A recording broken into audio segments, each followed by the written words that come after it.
Hello everyone and welcome to the Movie Fanatics. My name is Brannock. I looked at a clock and all it told me was that it was time to talk about Star Wars again. I should probably get that looked at. Star Wars is my favorite franchise of all time, and when we started this channel, I was worried that too many videos would be devoted to the franchise, but that's never really been a problem.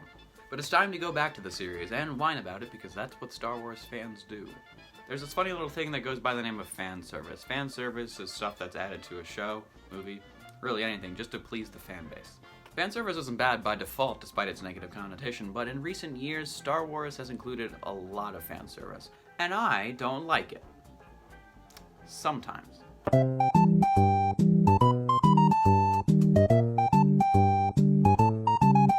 Let's start with the movies. The Force Awakens is often ridiculed for being very derivative. And I mean, it's pretty similar to A New Hope plot-wise, but calling it a blatant ripoff is a bit of an exaggeration. In terms of fan service, there's not that much. Besides things like X-Wings, TIE Fighters, the Millennium Falcon, Anakin's lightsaber, Vader's helmet, etc. But besides that, we're fine. Again, going back to that good fan service versus bad, I think most of this is alright. The fact that the Galaxy Starfighter industry hasn't innovated in 30 years is weird. The prequels and the Clone Wars had so many amazing new ship designs, and almost none of them bore any resemblance to those in the original trilogy. The only really similar ones were the Y-Wings, and the Venator-class Star Destroyer looks a lot like an Imperial one. In The Force Awakens, the good guys fly X-Wings and the bad guys fly TIE Fighters again.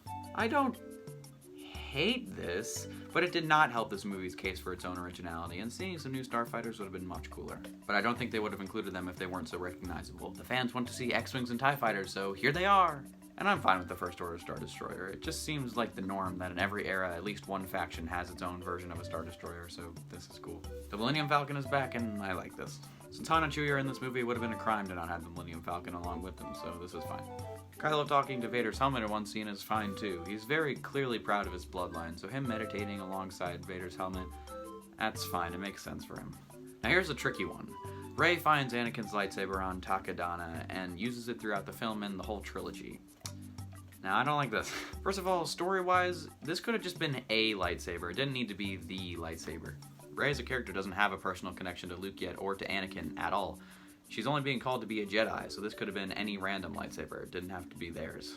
And then the real kicker is that this is the last time we saw the lightsaber.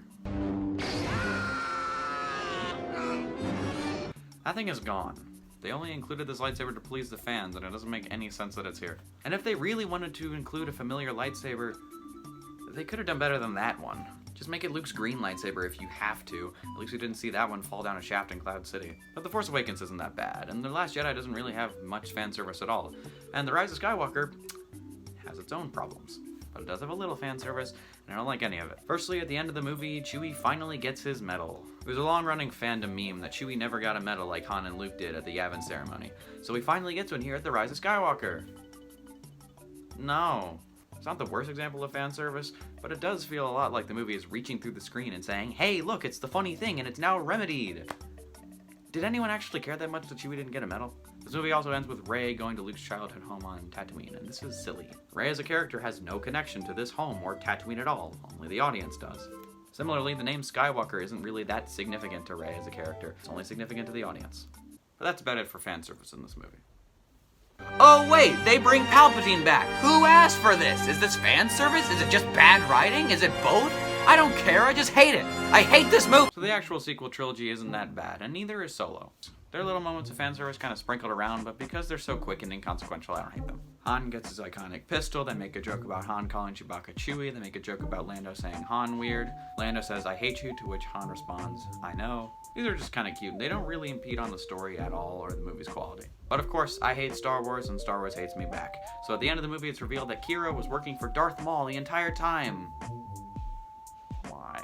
This is ridiculous. It adds nothing to the story at large, and it's just an unnecessary plot twist for no reason. And if you slept soundly at night thinking that Darth Maul died in The Phantom Menace, well, Solo is here to spill the beans. I kinda got used to the idea that it was common knowledge that Maul survived the duel on Naboo, but when the scene played in the theater, my mom leaned over to me and said, I thought he died. That's when I remember that there's a good portion of the fan base that watches the movies and nothing else. So if you haven't seen the stupid cartoons, then this reveal is very confusing. This is a scene that you need to have prior knowledge in order to enjoy, which is dumb because this is supposed to be a standalone movie about Han's backstory. Why is Darth Maul here? And to rub salt in the wound, Darth Maul stands up, shows off his cool robot legs, and turns on his lightsaber for no reason. Why did he do that? He's on a phone call. I like that he's voiced by Sam Witwer. I like that he's played by Ray Park. I like that he looks older. I like that he has his lightsaber from Rebels. But he's so out of place here. On to Rogue One. Now, I like this movie a little too much. It's my favorite Disney Star Wars movie, and while it's the best of those, it's definitely the worst when it comes to fan service. Though most of it is confined to little moments that range from inoffensive to just kind of annoying. The ghost from Rebels is hidden in a couple shots, that's fine, it's just an Easter egg. Jyn and Cassian bump into Dr. Evazan and Ponda Baba in Jeddah City, and Evazan says his thing. Hey, you just watch yourself. No. Sorry, we don't want any trouble, sorry. That's dumb and I don't like it very much, but it's pretty quick, so it's not terribly egregious. Bail Organa is in this movie, and I don't know why. He doesn't really do anything. He's only here so we can walk in and the Force theme will play and the fans will recognize him. And there's a scene where he talks to Mon Mothma about contacting a Jedi friend who's in exile. Obviously a reference to Obi-Wan. And that's dumb and I don't like it very much, but it's pretty quick, so it's not terribly egregious.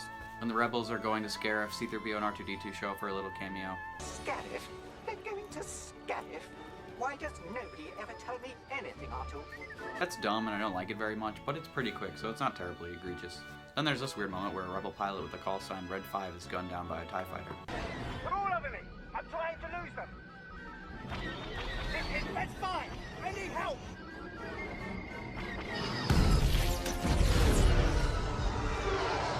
Get it? Because Luke Skywalker's call sign was Red 5 in A New Hope. So I guess the only reason he got that was because this Red 5 died, so he got a new one? That's so weirdly morbid. And it's a moment of unnecessary dark comedy in the middle of a stressful, gritty war sequence. So it's dumb and I don't like it very much, but it's pretty quick, so it's not terribly egregious. There are more moments like this, and they're not that bad on their own, but they do start to stack up on each other after a while. Then we have the CGI zombies. Tarkin and Leia are reconstructed using CGI in this movie. This is fan service, but I think it's good fan service because it does service the story, particularly with Tarkin. The relationship and conflict between Tarkin and Krennic is really neat in this movie, the way he basically steals the Death Star from Krennic. I like it. Leia's here because she is the one who received the Death Star plans in A New Hope. Since this movie is about stealing the Death Star plans, ending it with the Death Star plans getting to their destination is a nice resolution. Now there's one other moment of fan service in this movie, and a fan favorite one at that.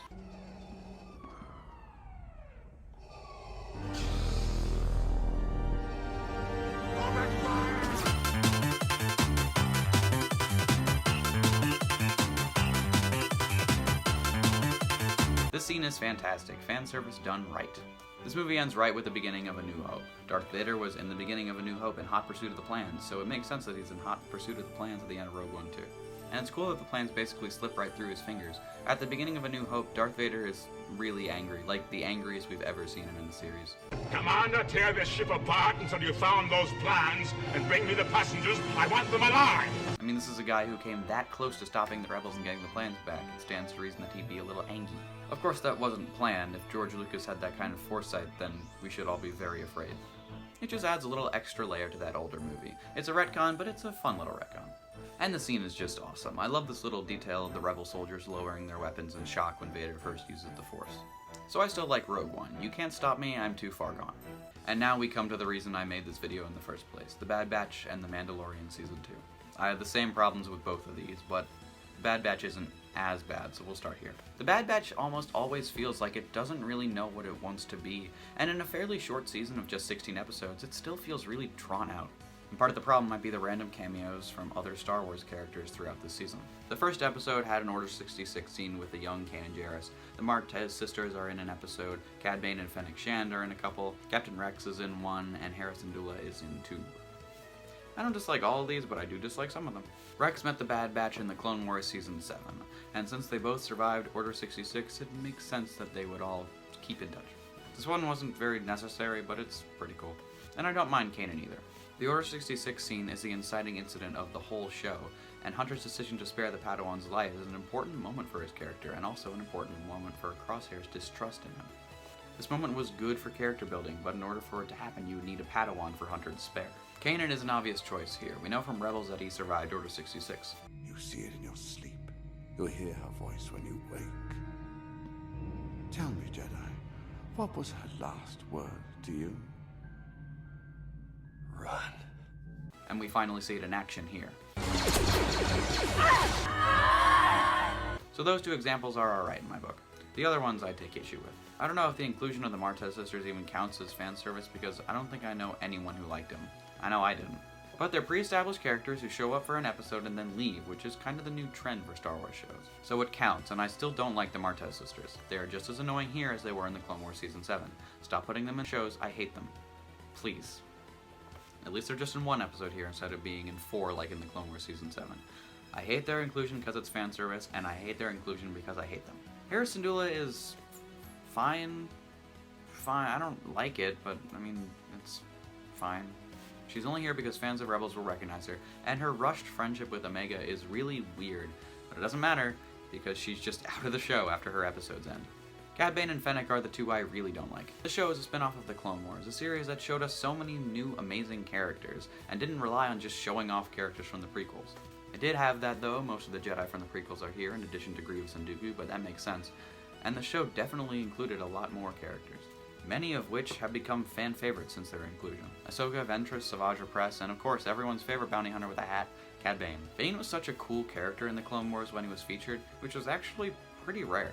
The episode where he infiltrates the Jedi Temple always comes to mind when I think of him. He was a great character there, and he's a good character here, but his inclusion is so strange. He basically swoops in out of nowhere, shoots Hunter, and then takes Omega. My problem with this is that he just comes out of nowhere, and you could have created an entirely original bounty hunter. You guys did it before, I'm looking at him. When Fennick first showed up, I didn't even realize that it was her at first, because the possibility of her being in the show just seems so unlikely. I was excited because I thought it was going to be a brand new bounty hunter we'd never seen before. The Clone Wars proved this team can make characters that the audience has no attachment to and make them iconic. I love seeing all the new heroes and villains that have become fan favorites from the Clone Wars, because it's a huge galaxy with so many possibilities. But no. This isn't a fun new character. It's just Fennick from The Mandalorian. And her confrontation with Bane is cool, but it just feels so cheap.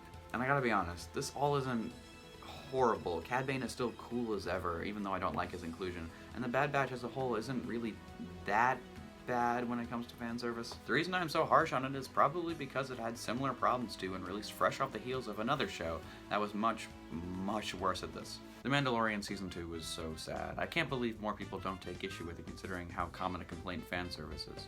The first season was so good, it had great characters, and it was completely different from anything we'd seen before. It was just a small-scale adventure featuring a bounty hunter and his surrogate son, and their bond was what made the show so great. And the show was almost completely detached from anything else we'd seen from Star Wars. I really liked that. It wasn't bogged down by the Jedi-Sith conflict or the Rebels versus the Empire. The closest thing we have to outside Star Wars influence is the Force-sensitive Frog Child and Moff Gideon's small Imperial band, but besides that, it's pretty disconnected. This show is cool and different and separate, and I liked it. Season 2 threw that all out the window for Mando and Grogu to go see familiar character after familiar character. It's weird because the first few episodes featured what I liked about the first season, small-scale adventures featuring these characters that we liked. I honestly really loved the episode about the Tusken Raiders, but when not Boba Fett walked in wearing Fett's armor, I was worried that it was going to be Fett himself. But no, it's just not Boba Fett. Whew. That's a relief. I thought they were going to resurrect Boba Fett in the show for no reason. I should learn when to shut up. And Boba Fett was the first straw on this miserable camel's back, because then we get Bo-Katan and Ahsoka Tano and more Boba Fett. Grand Admiral Thrawn's name is dropped, and the season ends with the return of Luke Skywalker. Okay, that's a lot. I will preface all of this by saying that Season 2 is a good season. It still has that same charm that made the first season so great, but the cameos really need to chill out. If you like all these, that's great. I'm glad you can enjoy these when I can't. Your opinion is valid, but so is mine. This season, though still good, gets bogged down by cameo after cameo, and I don't like any of them really. We'll talk about these in order from my least disliked to my most disliked, starting with Bo-Katan. Bo-Katan being here isn't that terrible. She is a Mandalorian after all. I don't really like her though because she doesn't really do that much, and she could have easily been replaced by the Armorer, someone who was already in the show. But we needed someone to point Mando and Ahsoka's direction, so we got Bo-Katan. Maybe it's just because she was introduced earlier so I wasn't as tired of these cameos as much. Maybe it's because she sticks around till the end of the show. I don't know. Whatever it is, I don't like her being here, but I don't hate it that much. Next, Boba Fett. This is a weird one because it feels really similar to how Maul was brought back in the Clone Wars. Maul was presumed to be dead because he got cut in half in the Phantom Menace, but of course they brought him back in the Clone Wars. Before this happened, Maul was one of the lamest Star Wars characters. He didn't say anything, he looked cool, he had a cool fight scene, and then he died. Similarly, Boba Fett is one of the most overrated Star Wars characters. He too didn't say anything, he looked cool, he had a cool action scene in which he died like this.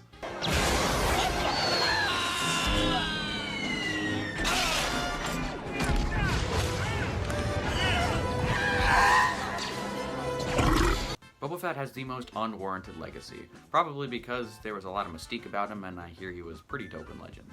But as far as the canon was concerned, both Maul and Boba were pretty underwhelming despite their massive popularity. But Maul got his second chance in the Clone Wars, and Fett gets his in The Mandalorian. However, both characters' resurrections aren't as similar as they seem.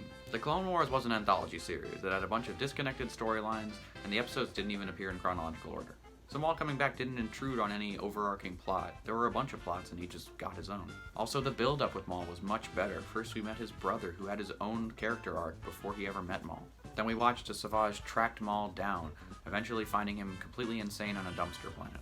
Once Maul regained his sanity and his legs, he had his own plot. He got involved in the galaxy's underworld, all fueled by his hatred for Obi-Wan. He had purpose. Boba has none of this.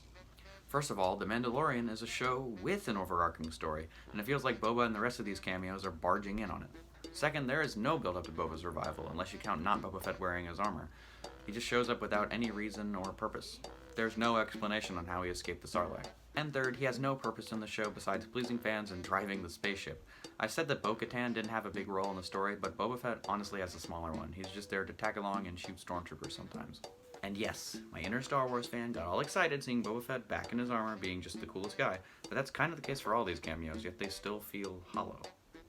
And to top it all off, the end credits of the last episode of the season is just a trailer for the Boba Fett show, which reveals the truth that he was only revived so he would be established as being alive, so people would watch his new show. So you're telling me that Boba Fett shows up here with no context and no explanation, when he could have just had his entire explanation of his survival in his own show? This one is dumb. I mean, the Book of Boba Fett does explain how he got out of the Sarlacc and what he's been up to. So why is he in The Mandalorian? Next, Ahsoka. Why are you in this show? I know there was already technically a Jedi in the show, it's the baby frog, but I don't need to see Ahsoka. Again, my dumb Star Wars brain saw this and got excited because Ahsoka is one of the best characters, but she doesn't need to be in this show. First of all, the makeup is awesome. There's no difficulty accepting that this is Ahsoka, and Rosario Dawson is incredible in the role. I love her performance. The first scene with her is also really cool, the way she keeps disappearing, only being visible when she turns on her sabers. It's such a cool idea, and it's so well shot, but her inclusion in the story is really strange. She just shows up for an episode, clowns around with Mando and Grogu, and then leaves the show. But it's alright, because she's getting her own series. Oh, so that's what this is about. I also don't like that these cameos turn this season into a jumping off points for other Star Wars projects, and the Ahsoka one is another.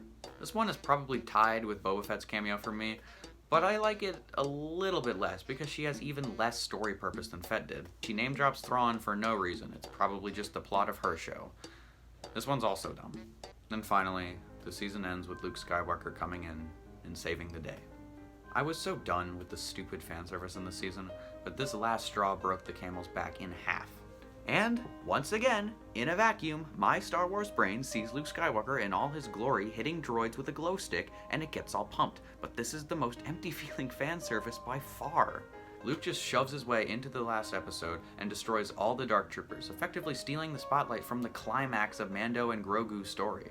After all the buildup of how strong the Dark Troopers were, Luke just cuts them down like they're cardboard cutouts. They were such a legitimate threat, and I was really excited to see how the characters of this story would defeat them. But they didn't need to, because somebody else did it for them. Deus Ex Machina. I love Luke, everyone does, but I also love this series, and I don't need him coming in to ruin it. It's so weird, and it's all just to please fans. And to top it all off, Luke takes off his hood, and we get more Uncanny Valley. Just use a real actor. These CGI people look so weird. I know plenty of fans adore this moment. It means a lot to them, and that's fine. I'm glad that they love this moment, but I just can't get behind it. This is the Luke we deserved in the sequel trilogy.